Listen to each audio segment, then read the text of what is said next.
ಉತ್ತರ ಕರ್ನಾಟಕರು red carpet ಹಾಕಿ ಕರೀತವ್ರೆ sir. ಅವನ್ನ ಬನ್ನಿ, ನಾವು ಜಮೀನು ಕೊಡ್ತೀವಿ, ನಮಗೆ ಇಲ್ಲೇ ಸ್ಥಳೀಯವಾಗಿ ಉದ್ಯೋಗಾವಕಾಶ ಕೊಡಿ, ನಾವ್ಯಾಕೆ ಬೆಂಗಳೂರಿಗೆ ಬರ್ತೀವಿ. ಹಸಿವು ಮುಕ್ತ ವಲಯ ಅವ್ರು ಹೇಳೋದು. ಇದೆಲ್ಲ ಮಾಡಿಬಿಟ್ಟು ರೈತರು ಬೆಳೆದಿರಾ ಜನ ಏನು ತಿಂತಾರೆ ಸರ್? ಹೊಟ್ಟೆಗೆ ಮಣ್ಣು ತಿನ್ನೋಕ್ಕಾಗುತ್ತಾ? ಅನ್ನನೇ ತಿನ್ನಬೇಕು. ಪಕ್ಕದವ್ರನ್ನೆಲ್ಲ ಹಾಳು ಮಾಡಿಬಿಡ್ತೀವಿ ಭೂಮಿ ಕಿತ್ಕೊಂಡು. ನೀವು ನಮ್ಮ ಕಡೆಯವರೆಲ್ಲ ಚೆನ್ನಾಗಿರ್ರಿ ಅಂತ ಭರವಸೆ ಕೊಟ್ಟವ್ರು ಸರ್. ಅದಕ್ಕೆ ಅಭಿವೃದ್ಧಿ ಮಾಡಲ್ಲ. ನಮ್ಮ ಬಿಡದಿಯವ್ರು ಪಾಪದ ಜನ ಅಲ್ವಾ. ಕೋಟಿ ದನವಿದ್ದರೂ ಪಟ್ಟಣವು ಗೋಳು, ಕಾಸಿಲ್ಲದಿದ್ದರೂ ಸುಖ ಹಳ್ಳಿ ಬಾಳು. ನಾವೇನೋ ನಾವು ಹಳ್ಳಿ ಜನ, ನಮ್ಮ ಹಳ್ಳಿಲೇ ನಾವು ನೆಮ್ಮದಿಯಿಂದ ಜೀವನ ಮಾಡ್ತೀವಿ.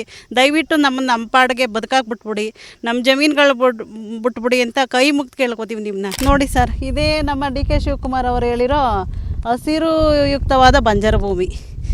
ನೀವೇ ಅವ್ರಿಗೆ ತೋರಿಸ್ಕೊಡ್ಬೇಕು, ಇದು ಬಂಜರು ಭೂಮಿನ ಹಸಿರು ವಲಯನ ಏನು ಅಂತ ಅವ್ರಿಗೆ ನೀವೇ ತೋರಿಸ್ಕೊಡ್ಬೇಕು ಅಷ್ಟೇ. ಲೈವಾಗಿ ನೀವು ಬಂದಿದ್ದೀರಲ್ಲ, ತೋರಿಸಿ ಅವ್ರಿಗೆ ಫೋಟೋ ವಿಡಿಯೋಗ್ರಫಿ ಮಾಡಿ. ಸರ್, ಇದು ಬಂಜರು ಭೂಮಿ ಅಲ್ಲ, ಒಂದು ಮಣ್ಣು ಕಾಣದೇ ಇರೋ ಅಷ್ಟು, ಫುಲ್ಲು ಭೂಮಿನೇ ಕಾಣದೇ ಇರೋ ಅಷ್ಟು ಆವರಿಸ್ಕೊಂಡಿರೋ ಅಂಥ ಹಸಿರು ದೇವತೆ ನೆಲೆಸವಳೆ ಅಂತ ಹೇಳಿ ಸರ್ ಅವ್ರಿಗೆ. ಏನು ಮಾಡೋಕೆ ಹೊರಟಿದ್ದಾರೆ ಮೇಡಮ್ ಅವರು?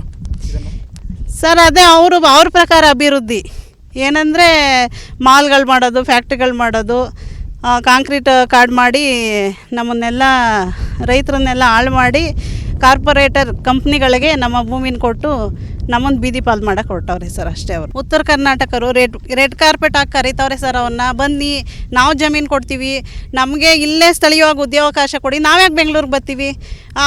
ಅಲ್ಲೇ ಅವ್ರಿಗೆ ಫ್ಯಾಕ್ಟ್ರಿ ಕಟ್ಟಿ ಅವ್ರಿಗೆ ಒಂದು ಉದ್ಯೋಗಾವಕಾಶ ಕೊಟ್ಟರೆ ಸರ್, ಅವ್ರು ಯಾಕೆ ಬೆಂಗಳೂರಿಗೆ ಬರ್ತಾರೆ? ಜನದಟ್ಟಣೆ ಯಾಕಾಗುತ್ತೆ ಸರ್? ನಾವು ಬೆಂಗಳೂರಲ್ಲಿ ಜನದಟ್ಟಣೆ ಕಡಿಮೆ ಮಾಡೋಕ್ಕೋಸ್ಕರ ಅಭಿವೃದ್ಧಿ ಮಾಡಿ ಅಕ್ವರೇಷನ್ ಮಾಡ್ಕೋತಾ ಇದ್ದೀವಿ ಅಂತವ್ರಲ್ವಾ. ಉತ್ತರ ಕರ್ನಾಟಕದವ್ರು ಪಾಪ ರೆಡ್ ಕಾರ್ಪೆಟ್ ಹಾಕ್ಕೊಂಡು ಕರೀತವ್ರೆ ಸರ್. ಬನ್ನಿ, ನಮ್ಮ ಹತ್ರ ಮಾಡಿ, ನಮ್ಮ ಸ್ಥಳೀಯರಿಗೆ ಉದ್ಯೋಗಾವಕಾಶ ಕೊಡಿ, ನಾವು ಬೆಂಗಳೂರಿಗೆ ಬರೋದು ತಪ್ತದೆ ಅಂತ. ಅದನ್ನು ಮಾಡಲಿ ಸರ್ ಅವರು. ಆಮೇಲೆ ಅವ್ರ ಸರ್ಕಾರ ಹೇಳುತ್ತೆ, ನಮ್ಮ ಸರ್ಕಾರ ಬಂದ ಮೇಲೆ ಆಹಾರ ಭದ್ರತೆ ಪೂರಕವಾಗದೆ ಅಂತ. ಈ ಥರ ಎಲ್ಲ ರೈತರು ಭೂಮಿ ಕಿತ್ಕೊಬಿಟ್ಟು ವ್ಯವಸಾಯ ಮಾಡೋದನ್ನೇ ಸ್ಟಾಪ್ ಮಾಡಿಬಿಟ್ರೆ ಯಾವ ಆಹಾರ ಭದ್ರತೆ ಕೊಡ್ತಾರೆ ಸರ್ ಅವರು?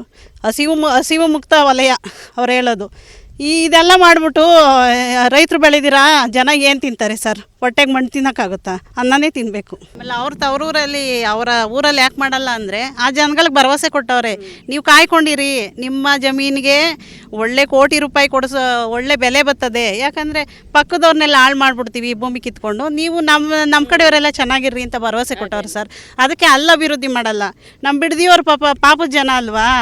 ಇವ್ರಿಗೆ ಓಟ್ ಹಾಕಿ ಗೆಲ್ಲಿಸಿ ನಾವು ಪಾಪ ಮಾಡಿದ್ದೀವಲ್ಲ, ಅದಕ್ಕೋಸ್ಕರ ಅವ್ರ ಪಾಪ ಕಳ್ಕೊಳ್ಳೋಕ್ಕೆ ಈ ಸ್ಕೀಮ್ ಹಾಕೊಂಡವ್ರೆ ಸರ್ ಅಷ್ಟೇ ನಾವು ಹೇಳೋದು ಅವ್ರಿಗೆ. ಮತ್ತು ಸರ್ಕಾರದ ಪ್ರಣಾಳಿಕೆಗಳನ್ನ ಬಿಡುವಾಗ ರೈತರ ಅಭಿವೃದ್ಧಿ ಪೇಪರಲ್ಲಿ ಮಾತ್ರ. ಆಮೇಲೆ ಅದು ಮುಂದುವರೆದು ಪ್ರಮಾಣ ವಚನ ಸ್ವೀಕರಿಸುವಾಗ ರೈತನ ಮೇಲೆ ಪ್ರಮಾಣ ವಚನ ಮಾಡ್ತಾರೆ ಸರ್. ಏನಂತ ಒಳಗೆ ಏನಿಂತದ್ದು ಗೊತ್ತಾ?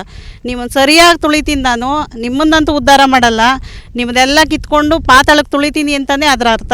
ಪ್ರಮಾಣ ವಚನ ರೈತರ ಮೇಲೆ ಮಾಡೋದು ಅದೇ ಅರ್ಥ ಅಷ್ಟೇ ಅವ್ರು ಮಾಡೋದು, ಇನ್ನೇನು ಮಾಡಲ್ಲ. ಪ್ರತಿಯೊಂದು ಗೌರ್ಮೆಂಟ್ ಆಫೀಸಲ್ಲೂ ಹಸಿರೇ ಉಸಿರು, ಮನೆಗೊಂದು ಗಿಡ ನೆಡಿ ಅಂತ ಹಾಕ್ತಾರೆ. ಈ ನೆಟ್ಟಿರೋ ಗಿಡನೆಲ್ಲ ಕಡ್ದಾಕ್ರಿ ಅಂತ ಅವರಲ್ಲ. ಇವ್ರದ್ದು ಯಾವ ಮಾತು ನಿಜ, ಯಾವುದು ಇವ್ರದ್ದು ಯಾವ ಮುಖ ಅಂತ ನಂಬಬೇಕು ಅನ್ನೋದೇ ನಮಗೆ ಅರ್ಥ ಆಯ್ತಲ್ಲ ಸರ್. ಇಷ್ಟನ್ನೆಲ್ಲ ಮಕ್ಳ ಥರ ಸಾಕಿ ಬೆಳೆಸಿರೋ ಗಿಡಗಳನ್ನೆಲ್ಲ ಇವತ್ತು ನಮ್ಮ ಮುಂದೆ ಕಡಿತಾರೆ ಅಂದರೆ ನಮ್ಮ ಮಕ್ಕಳನ್ನೇ ಕಡ್ದಂಗಲ್ವ ಸರ್ ಅವರು? ಯಾಕೆ ಆ ಮೋಟೋನ ಅಲ್ಲಿ ಗೋಡೆಗೆ ಮೇಲೆ ಹಾಕ್ತಾರೆ? ಅದನ್ನೆಲ್ಲ ತೆಗ್ದಾಕ್ಸಕ್ಕೆ ಹೇಳಿ ಸರ್ ಅವ್ರಿಗೆ. ನಾವು ಯಾವುದೇ ಕಾರಣಕ್ಕೂ ನಮ್ಮ ಭೂಮಿ ಕೊಡಲ್ಲ. ನಮ್ಮ ಭೂಮಿ ನಮ್ಮ ಹಕ್ಕು, ಯಾವತ್ತೂ ನಮಗೆ ಜಯ ಅಷ್ಟೇ. ಕುಮಾರ್ ಅವರೇ, ಕೊನೆಯದಾಗಿ ನಮ್ಮ ಮಹಾಕವಿ ಕುವೆಂಪು ಅವರೇ ಹೇಳವ್ರೆ, ಕೋಟಿ ದನವಿದ್ದರೂ ಪಟ್ಟಣವು ಗೋಳು, ಕಾಸಿಲ್ಲದಿದ್ದರೂ ಸುಖ ಹಳ್ಳಿ ಬಾಳು. ನಾವೇನೋ ನಾವು ಹಳ್ಳಿ ಜನ, ನಮ್ಮ ಹಳ್ಳಿಲೇ ನಾವು ನೆಮ್ಮದಿಯಿಂದ ಜೀವನ ಮಾಡ್ತೀವಿ. ದಯವಿಟ್ಟು ನಮ್ಮ ಪಾಡಿಗೆ ಬದುಕಾಗಿ ಬಿಟ್ಬಿಡಿ, ನಮ್ಮ ಜಮೀನುಗಳು ಬಿಟ್ಬಿಡಿ ಅಂತ ಕೈ ಮುಗ್ದು ಕೇಳ್ಕೊತೀವಿ ನಿಮ್ಮನ್ನ. ಇನ್ಯಾವ ಥರ ಎಲ್ಲ ಥರ ಕೇಳಾಗದೆ ದಯವಿಟ್ಟು ನಿಮಗೆ ಅಂತಃಕರಣ ಅನ್ನೋದಿದ್ದರೆ ನಮ್ಮ ರೈತರ ಭೂಮಿಗಳನ್ನ ಬಿಟ್ಕೊಡಿ ಅಂತ ಕೇಳ್ಕೊತೀವಿ ಅಷ್ಟೇ ಸರಿ.